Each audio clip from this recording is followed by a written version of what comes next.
Assalamualaikum warahmatullahi wabarakatuh.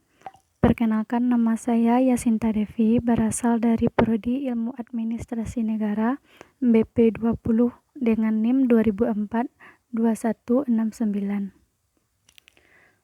Saya akan mempresentasikan video tugas pada pertemuan 4-5 dengan submateri. Yang pertama adalah hubungan hukum, cakap hukum, dan kewenangan hukum. Yang pertama, hubungan hukum. Hubungan hukum adalah hubungan yang diatur oleh hukum. Hubungan yang diatur oleh hukum itu adalah hak dan kewajiban warga pribadi yang satu terhadap warga pribadi yang lain dalam hidup bermasyarakat.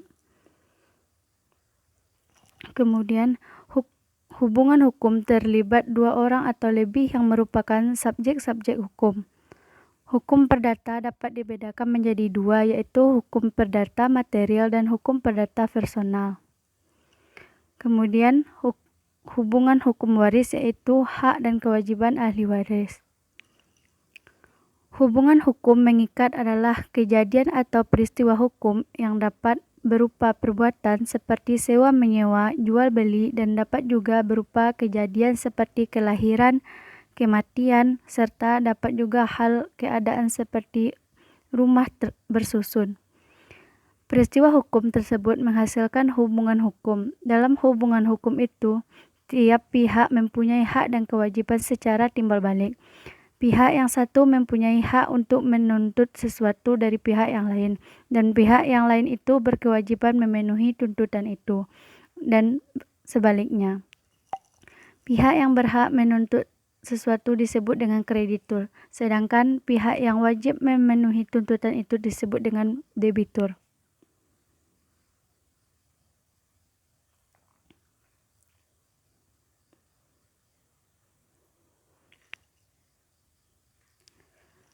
Menurut Sueroso, pada prinsipnya hukum mengatur hubungan antara orang satu dengan yang lainnya. Semua hubungan dalam masyarakat tidak mungkin dilepaskan dari hukum. Oleh karena itu, hubungan hukum ialah hubungan antara dua atau lebih subjek hukum. Dalam hubungan hukum ini, hak dan kewajiban pihak yang satu berhadapan dengan hak dan kewajiban pihak lain. Berdasarkan definisi tersebut, pada dasarnya hukum memiliki dua sisi, yaitu segi kekuasaan atau wewenang atau hak, dan segi kewajiban. Hak dan kewajiban ini timbul akibat adanya suatu peristiwa yang diatur oleh hukum, seperti yang tercantum dalam pasal 1457 KUH Perdata tentang perikatan yang timbul akibat adanya suatu perjanjian.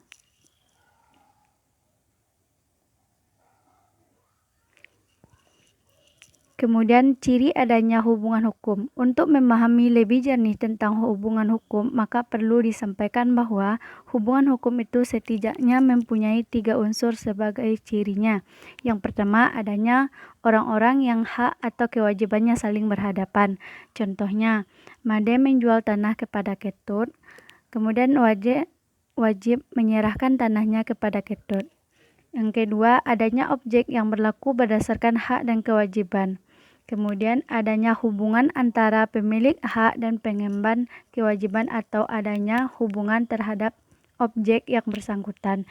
Contohnya, Made dan Ketut mengadakan hubungan jual beli tanah. Made dan Ketut sebagai pemegang hak dan pengemban kewajiban, sedangkan tanah adalah objek yang dijadikan dasar untuk Made dan Ketut mengadakan hubungan hukum. Yang kemudian, syarat hubungan hukum. Untuk mewujudkan suatu hubungan hukum, harus dipenuhi syarat-syarat sebagai berikut. Yang pertama, harus ada dasar hukumnya, yaitu peraturan hukum yang mengatur hubungan hukum tersebut dan harus menimbulkan peristiwa hukum. Kemudian dalam pasal 1474 KUHP Perdata berbunyi, ia mempunyai 2 kewajiban utama, yaitu menyerahkan barangnya dan penanggungnya.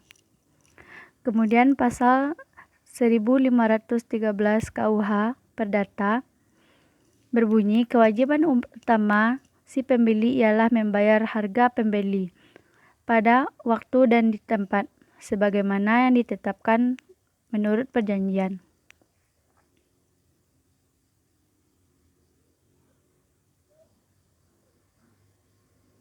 Kemudian, jenis-jenis hubungan hukum. Untuk memahami lebih lanjut mengenai jenis-jenis hubungan hukum dapat dilihat dari sudut kedudukan subjek hukum yang melakukan hubungan hukum dan sifat hubungan antar subjek. Yang pertama, hubungan yang sederajat. Hubungan hukum yang sederajat tidak dapat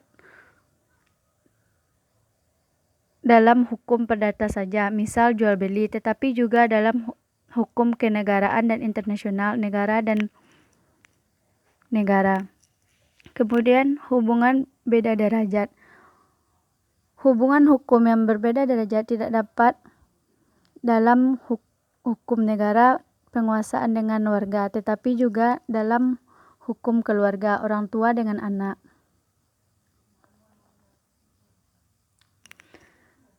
Kemudian hukum dilihat dari sudut pandang sifat hubungannya. Yang pertama, hubungan timbal balik. Disebut timbal balik karena para pihak yang berhubungan sama-sama mempunyai hak dan kewajiban. Pada hukum timpang, salah satu pihak hanya mempunyai hak, sedangkan pihak lain hanya mempunyai kewajiban. Kemudian hubungan timpang. Pada hubungan timpang, salah satu pihak hanya mempunyai hak, sedangkan pihak lain hanya memiliki kewajiban.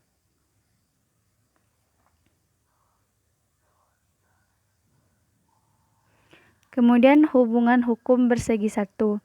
Dalam hal hubungan hukum yang bersegi satu hanya ada satu pihak yang berwenang. Pihak yang lain adalah kewajiban.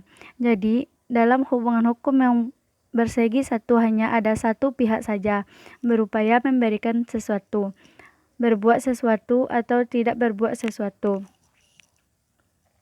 Di mana berdasarkan pasal 1234 KUHP, misalnya, tiap perikatan untuk memberikan sesuatu diatur dalam pasal 1235 sampai 1238 KUHP.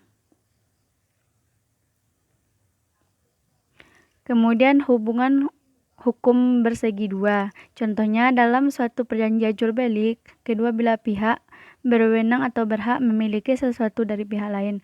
Tetapi sebaliknya, kedua belah pihak masing-masing juga berkewajiban untuk memberi sesuatu pada pihak lain, berdasarkan pasal 1457 KUHP. Kemudian, hubungan antara satu subjek dengan hukum dengan semua subjek hukum lainnya. Selain hubungan hukum bersegi satu dan bersegi dua, seringkali masih ada hubungan antara subjek hukum dengan subjek hukum lainnya. Hubungan ini terdapat dalam hal Eigentumsrecht atau hak milik. Contoh, menurut pasal 570 KUHP, yang menjadi pemilik tanah berhak atau berwenang memungut segala kenikmatan dari tanah itu, asal saja pemungutan kenikmatan itu tidak dilakukan secara bertentangan dengan peraturan hukum atau peraturan dengan kepentingan umum. Pemilik berhak pula memindahtangankan atau fikret dan menjual, memberikan, menukar, atau mewariskan secara legal. Sebaliknya, semua subjek hukum lainnya berkewajiban mengetahui bahwa yang mempunyai tanah adalah pemiliknya dan berhak memungut segala kenikmatan dari tanah itu. Kemudian, cakap hukum. Cakap hukum. Cakap hukum merupakan sanggup melakukan sesuatu, mampu, dapat, mempunyai kemampuan dan kepandaian untuk mengerjakan sesuatu. Faktor-faktor yang mempengaruhinya yaitu psikologi, fisiologis, dan lingkungan. Kemudian, kecakapan seseorang bertindak di dalam hukum atau untuk melakukan perbuatan hukum ditentukan dari telaah atau belum seseorang tersebut dikatakan dewasa menurut hukum. Kedewasaan seseorang merupakan tolak ukur dalam menentukan apakah seseorang tersebut dapat atau belum dapat dikatakan cakap bertindak untuk melakukan sesuatu perbuatan hukum. Kemudian, kedewasaan seseorang menunjuk pada suatu keadaan, sudah atau belum dewasanya seseorang menurut hukum.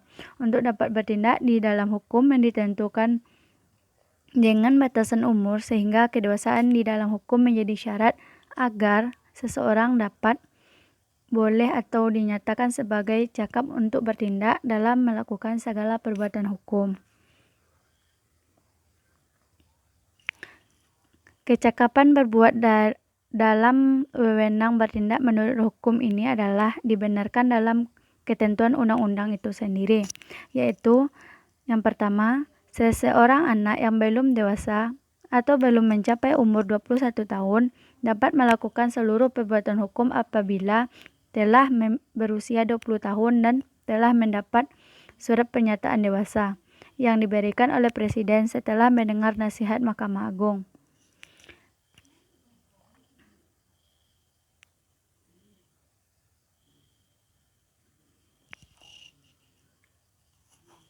Yang kedua, anak yang berumur 18 tahun dapat melakukan perbuatan hukum tersebut setelah mendapatkan surat pernyataan dewasa dari pengadilan berdasarkan pasal 426 KUHP.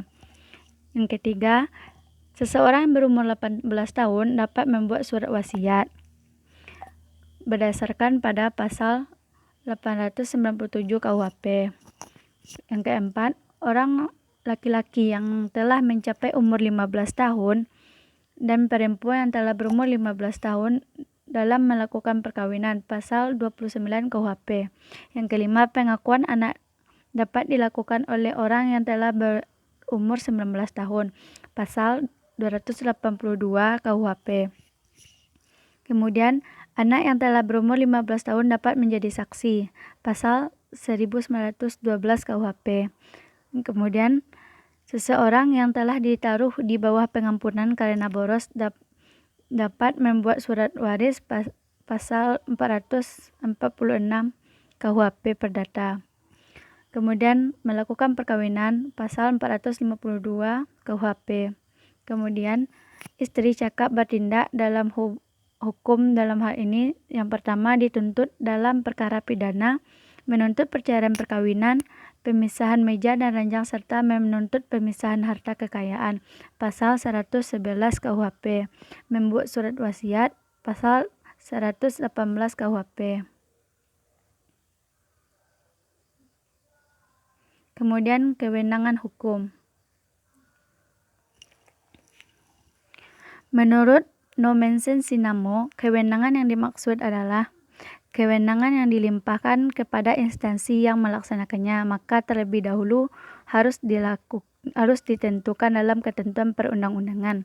Sementara itu, menurut Marbun, wewenang mengandung arti kemampuan untuk melakukan sesuatu tindakan hukum publik atau secara yuridis adalah kemampuan bertindak yang diberikan oleh undang-undang yang berlaku untuk melakukan hubungan-hubungan hukum. Sedangkan dalam Black Law Dictionary, kewenangan diartikan lebih luas, tidak hanya melakukan praktek kekuasaan, tetapi kewenangan juga diartikan dalam konteks menerapkan dan menegakkan hukum, adanya ketaatan yang pasti, mengandung perintah, memutuskan adanya pengawasan yurisdiksi, bahkan kewenangan dikaitkan dengan kewibawaan, karisma, dan kekuatan fisik. Kemudian wewenang merupakan konsep inti dalam hukum tata negara dan hukum administrasi negara. Sebab di dalam wewenang tersebut mengandung hak dan kewajiban. Bahkan di dalam hukum tata negara, wewenang dideskripsikan sebagai kekuasaan hukum. Artinya hanya tindakan yang sah berdasarkan wewenang yang dapat kekuasaan hukum. Sementara itu, menurut Bagirmanan, sebagaimana dikutip oleh Ridwan, menyatakan bahwa wewenang dalam bahasa hukum tidak sama dengan kekuasaan. Kekuasaan hanya menggambarkan hak untuk berbuat dan tidak berbuat. Wewenang sekaligus berarti hak dan kewajiban. Berdasarkan pendapat-pendapat tersebut, maka menurut penulis, pengertian wewenang adalah kemampuan yang bertindak berdasarkan kekuasaan yang sah. Kemudian kesimpulannya yaitu hubungan hukum adalah hubungan antara dua subjek atau lebih mengenai hak dan kewajiban dari satu pihak berhadapan dengan hak dan kewajiban pihak lain. Hukum mengatur hubungan antara satu individu dengan individu, individu dengan masyarakat, dan masyarakat dengan yang lainnya. Jadi hubungan hukum terdiri atas ikatan-ikatan antara individu dengan individu dan individu dengan masyarakat dan seterusnya. Kemudian kecakapan hukum. Kecakapan seseorang bertindak di dalam hukum atau untuk melakukan perbuatan hukum ditentukan dari telah atau belum seseorang tersebut